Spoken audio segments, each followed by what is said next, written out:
Any regrets? Yes, I do. Yes. If I could take things back, I would. Death row inmates are given one last opportunity to say their final words. This opportunity is usually given at the absolute last minute before the prisoner is executed. So here's the top 10 scary last words from Prison Inmates Part 3. If you guys missed Part 2, you guys can click right over here. How's it going, YouTube? I'm your host for this one, Landon Dalitzing, and thank you guys so much for tuning in. And if you guys aren't already subscribed here, what the heck are you guys waiting for? We're on the road to 5 mil. Can we do it? Make sure you guys hit the subscribe button with the bell notification up. As soon as we make a video, you guys will be notified right away. Alright, let's get this creepy list started. In at number 10 with Gary Gilmore. During a robbery, Gilmore shot a man twice in the head, even though he was cooperating with his demand. The next day, he attempted to rob a motel, and he ended up fatally shooting the manager in the head. He confessed to the police that he killed 2 people in cold blood, but he was only tried for one of the murders because there wasn't enough physical evidence against him for the other murder. I mean, what the heck? If someone admits to a crime, isn't that enough? Well, the judge sentenced him to a death penalty, and he had a choice of being executed by hanging or shot by a firing squad. I guess he's a fan of irony because he chose to get killed by a firing squad. And his infamous last words were, "Let's do it." Those definitely wouldn't be my final words. I'd probably be screaming. I think Nike must have been inspired by his final last words. Let's do it. Climbing up this list, and at number 9, we're talking about Erskine Childers. Now, I know what you guys must be thinking. Everyone on this list must have committed a horrible crime in order to get the death penalty.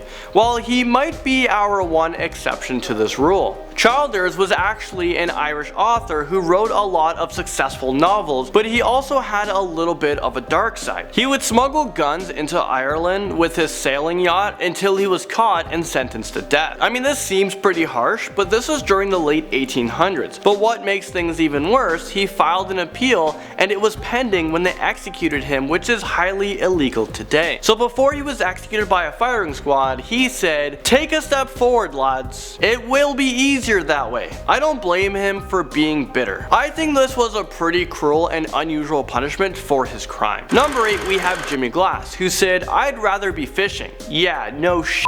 I think I'd rather be in a cave of sleeping grizzly bears or at a One Direction concert than be on the chopping block about to die. It's like Jimmy doesn't really give a shit that he's about to die. I think he must have come to terms with his death because those definitely aren't inspiring or moving last words. I wonder what he picked to be engraved on his tombstone. "I'd rather be alive." But before you start feeling sorry for him, just know that he was a convicted murderer, so he had it coming. John Avalos Alba brings us to number 7. He was handed down the death penalty for fatally shooting his wife while he was out on bail for a child molestation charge. He was finally executed by lethal injection on May 25th, 2010. I bet the judge who set his bail was feeling really guilty for not setting it higher. So for his final statement on Earth, he said this airy line: "Okay, Warden, let's do it. I love ya. I can taste it already. I'm starting to go." I mean, that just gives me chills. I read that you can feel the cold rush of the lethal injection piercing through your veins. Probably the worst feeling ever. And of course, it's the last feeling ever. I don't know whether or not that's true, but I guess I don't care to know. And now, in at our number 6 spot, we have a really odd last words. James French was a convicted murderer,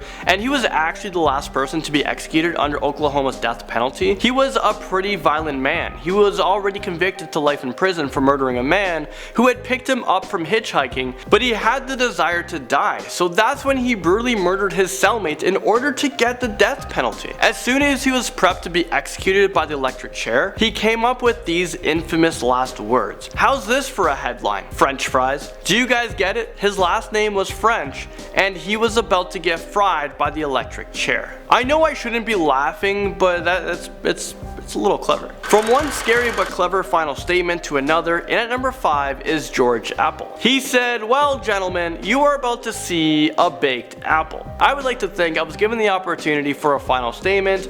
I would say something clever like this, but it's also pretty morbid if you think about it. So actually, maybe I would use the opportunity to say something wise. Well, thankfully, I don't really have to think about it because I don't intend to ever be on death row. But anyways, George Apple was originally sentenced to death for committing an evil murder, so I guess he had it coming. Now number 4 brings us to John Rook. In 1980, he kidnapped a 25-year-old nurse in a parking lot where she worked. She was taken to an empty field where she was abused and murdered by Rook. After the killing, he ran her body over with his car. I mean, wow, was that even necessary?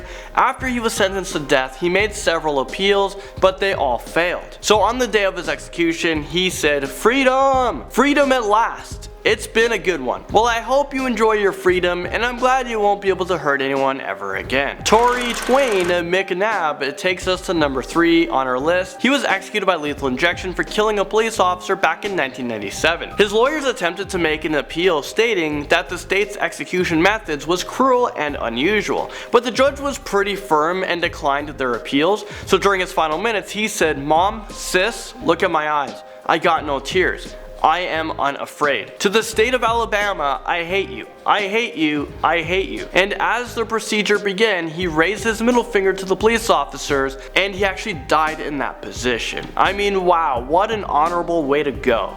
Not. And now at number 2 is Carlos Granados. During a heated argument with his girlfriend, he grabbed a large kitchen knife and stabbed her 3-year-old son. I mean, whoa, talk about anger management issues. And he also stabbed his girlfriend 30 times, but she survived and was able to testify against him in court. For his final meal, he requested fried chicken, pizza, and a soft drink. And right before he was given the lethal injection, he said, "Kathy, you know I never meant to hurt you. I gave you everything. And that's what made me so angry. But I never meant to hurt you. I'm sorry." Well, I think it's a little bit too late for an apology. I hope she didn't even show up to his execution. Topping off this morbid list, and at number 1, we have Peter Manuel. He is actually known as Scotland's worst serial killer ever. He was convicted of murdering a total of 7 people between the years of 1956 and 1958, but it is believed that he killed many more people. He was hanged at Glasgow's Barlinnie prison, and he was one of the last people to have ever been executed in these gallows ever since the death penalty was overturned. But before he stepped out to his death, he said,